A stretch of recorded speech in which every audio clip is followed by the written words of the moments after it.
নদী ও বিলবেষ্টিত এই জনপদ ইতিহাস, ঐতিহ্য ও প্রকৃতির এক অনন্য সমন্বয়। আর শতবর্ষ পেরিয়ে যাওয়া এই গাছগুলো তারই জীবন্ত সাক্ষী।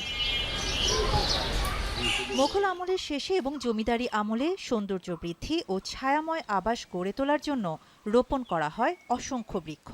বিভিন্ন সূত্রে জানা গেছে, গত এক দশকে সড়ক উন্নয়ন সহ বিভিন্ন অজুহাতে কেটে ফেলা হয় তেঁতুল, আম, গাব, হিজল, পাকড়, বটবৃক্ষ সহ কয়েক প্রজাতির অন্তত ৫ শতাধিক গাছ।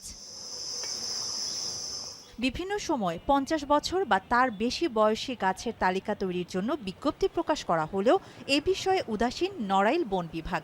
গাছগুলো সংরক্ষণে দৃশ্যমান কোনো কার্যক্রমের তথ্য মেলেনি প্রশাসন থেকে। স্থানীয়রা জানায়, জেলায় অর্ধ শতাধিক শতবর্ষী গাছ রয়েছে। এর মধ্যে বেশ কিছু গাছের বয়স অন্তত ২০০ বছর। এসব গাছ কেবল অক্সিজেন নয়, জীববৈচিত্র্য সংরক্ষণ, তাপমাত্রা নিয়ন্ত্রণ ও পরিবেশের ভারসাম্য রক্ষায় গুরুত্বপূর্ণ ভূমিকা পালন করে।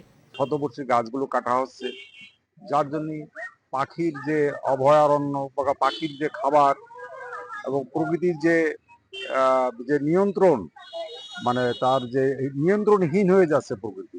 সরকারের কাছে আমার জোরালো আহ্বান থাকবে, এই গাছগুলিকে যেন কাটা না হয় এবং এই গাছগুলি যথাযথভাবে সংরক্ষণ করতে হবে। এদিকে দ্রুত গাছগুলোর একটি তালিকা তৈরি করে সেগুলোকে সংরক্ষণের পরিকল্পনা রয়েছে বলে জানিয়েছেন বন বিভাগ।